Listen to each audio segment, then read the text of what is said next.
¿Qué tal, estimados? Estoy seguro que la gran mayoría de nosotros hemos escuchado el término neoliberal o neoliberalismo. Así que en este video vamos a estar hablando de una manera resumida esta explicación.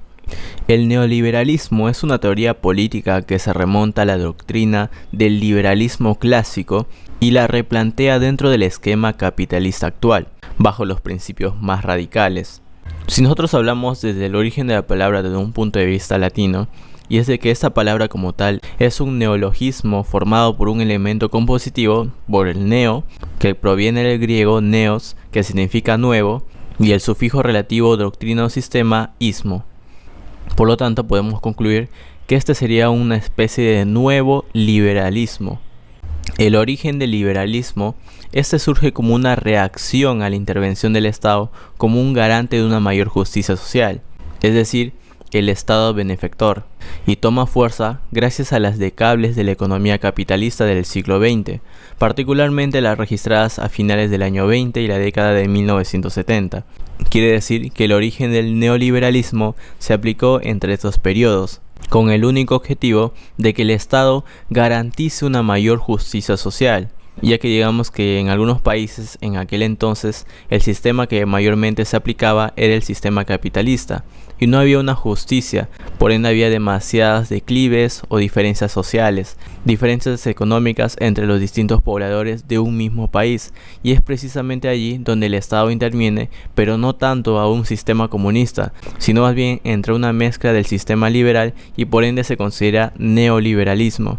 Para el neoliberalismo, el Estado debería cumplir únicamente sus funciones fundamentales como el organismo regente en la organización social, de modo que se opone a su intervención en el funcionamiento de la economía, para así poder mantener a raya las regularizaciones e impuestos al comercio y las finanzas. Esta doctrina favorece la privatización de empresas y servicios que estaban a manos del sector público, bajo la premisa de que este sector privado es mucho más eficiente. Y bueno, esa es una realidad. Por lo general, el sector privado siempre ha sido mucho más eficiente que el sector público. Tenemos casos donde funcionarios públicos ganan un sueldo demasiado exorbitante para las funciones que éste realiza, y que hablar sobre temas de corrupción.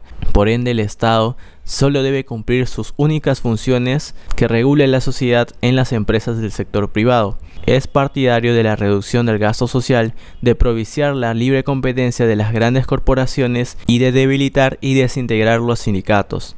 El neoliberalismo también considera de que la economía es el principal motor del desarrollo de la nación, y es precisamente por ello, además de considerar todos los aspectos en la vida de una sociedad deberían ser subordinados a las leyes del mercado, y es así como este defiende al libre comercio.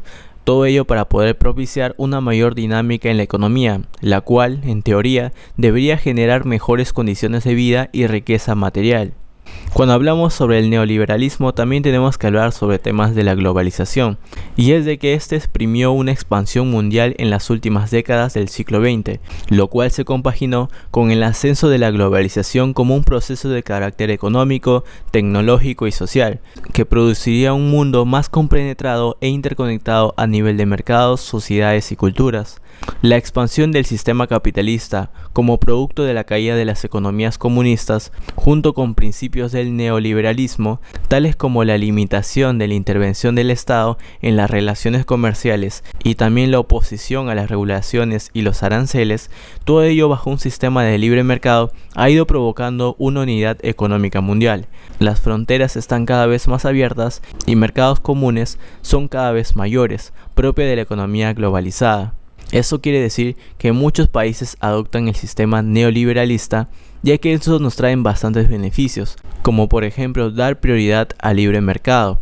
Obviamente que el Estado interviene, pero la intervención es mínima. Lo único que hace el Estado es fijar que las normativas se cumplan, que todo esté dentro de la ley, que los trabajadores tengan derechos y como también las empresas paguen impuestos. Existen algunos debates sobre si la globalización es producto del neoliberalismo o viceversa, aunque lo cierto es que la globalización crea condiciones idóneas para el neoliberalismo, por lo cual podemos afirmar que son procesos complementarios. Ahora hablemos sobre las características del neoliberalismo. Este sistema propone algunas recomendaciones en los países desarrollados y en las vías de desarrollo para poder alcanzar una mayor distribución en la riqueza, que según este modelo garantizan un estado de bienestar individual y también colectivo. Entre algunas de las medidas que caracterizan este modelo económico destacan la liberación del mercado, en el cual este sistema sugiere la eliminación o flexibilización de restricciones comerciales, especialmente las que son referidas en la movilidad de capitales y exceptuando aquellas que tengan que ver con la propiedad y la seguridad. De tal manera que tenemos un mercado mucho más liberal en los capitales. Obviamente esto se va a restringir referente a la propiedad y la seguridad porque tiene que haber intervención del Estado referente a estos dos puntos. Luego tenemos de que el mercado se vuelve mucho más libre y es de que este es un resultado tras la desregularización de las normas comerciales y la poca o nula intervención del Estado, en el cual el mercado en un entorno neoliberal funciona bajo la ley de la oferta y demanda, en los cuales los precios son acordados exclusivamente entre compradores y vendedores. Férreas políticas fiscales. Estas medidas incluirían la reducción del gasto público, la disminución de los impuestos sobre la producción y el aumento de los impuestos al consumo, entre otras reglas. Con esto se busca de que las empresas creen sus propios parámetros en cuanto a la contratación de empleados se refiere, ajustando las reglas según las necesidades de organización. Este punto ha sido una de las mayores críticas del modelo neoliberal. Y esto es solamente para analizar el porqué, ya que si una empresa crea sus propios parámetros cuanto a la contratación de empleados se refiere, puede que en algunos casos estos empleados no tengan los beneficios que realmente requieren y que en algunos casos algunas empresas sí brindan a sus otros trabajadores, ya que cada empresa crea sus propios parámetros y es precisamente allí donde este sistema es mayormente criticado. Luego tenemos políticas monetarias antidevaluatorias. En ese sentido, este sistema propone la restricción de la masa monetaria, es decir, el dinero disponible en la economía de un país, y el aumento de las tasas de interés para poder evitar la devaluación de la moneda. Privatización de las empresas públicas. Con esta medida se pretende recortar el gasto público, disminuir la burocracia y aumentar los niveles de eficiencia en la producción y oferta de servicios públicos. Y ahora, como les estaba mencionando, ningún sistema es perfecto y algunas de las críticas al modelo neoliberal serían de que en este sistema existen varias razones relevantes por las cuales este modelo no es viable, especialmente por las razones de índole social. Para los detractores del modelo neoliberal, las prácticas que se proponen solo apuntan al beneficio de los generadores de riqueza, obviando el bienestar del resto de la población, ya que en algunos casos lo consideran de que mayormente los que se van a beneficiar son las grandes empresas, la gente más adinerada, y por otro lado tenemos al sector más vulnerable, al sector de pobreza, donde ellos van a ser los menos beneficiados. En primer lugar, la ausencia de reglas para los generadores de riqueza puede hacer que la brecha social se profundice, ya que podría dar pie a nuevas normas que generen desequilibrios en la relación entre el Estado y las empresas, con consecuencias negativas para la población. En ese mismo sentido, la flexibilización en cuanto a la contratación laboral puede traer consecuencias negativas para los trabajadores, como por decir algunos ejemplos, es de que tendríamos contratos desventajosos donde no se consideren los beneficios de los trabajadores. Algunos también puede ser el caso de que paguen salarios demasiado bajos, ausencia o limitaciones en los beneficios económicos, entre otros ejemplos. Por otro lado, la privatización de los servicios públicos también puede traducirse en tarifas más altas para la población, lo que puede perjudicar a los sectores mucho más vulnerables. Imaginemos en el caso hipotético de que las empresas del rubro de salud se convierten en empresas privadas y hay algunas personas que no pueden pagar por estos servicios médicos, de atención médica, porque las empresas del sector privado cobran una tarifa mucho más alta que las empresas del sector público y por ende la población con menos recursos estuvieran perjudicadas.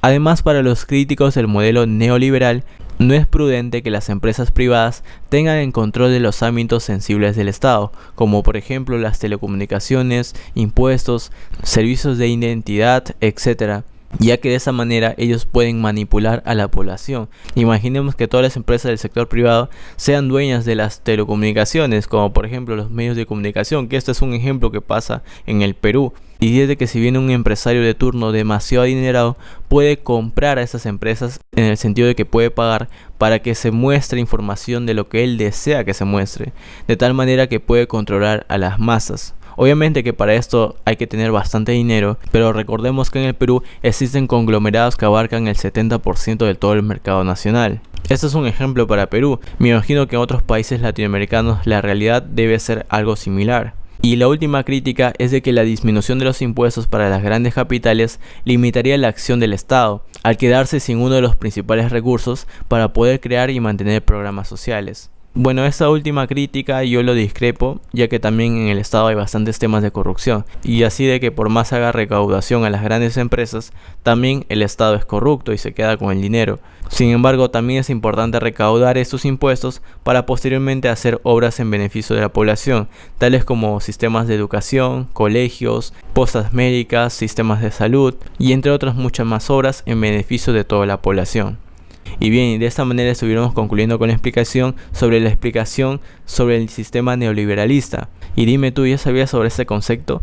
Si el video te resultó informativo, por favor déjame tu pulgar arriba, de esa manera me estuvieras apoyando. En este canal hablamos sobre temas de economía, emprendimiento, contabilidad y finanzas y política. De antemano, muchísimas gracias por ver este contenido hasta este punto del video. No te olvides suscribirte, comentar, dejar tu pulgar arriba y conmigo estaremos viendo hasta una próxima oportunidad.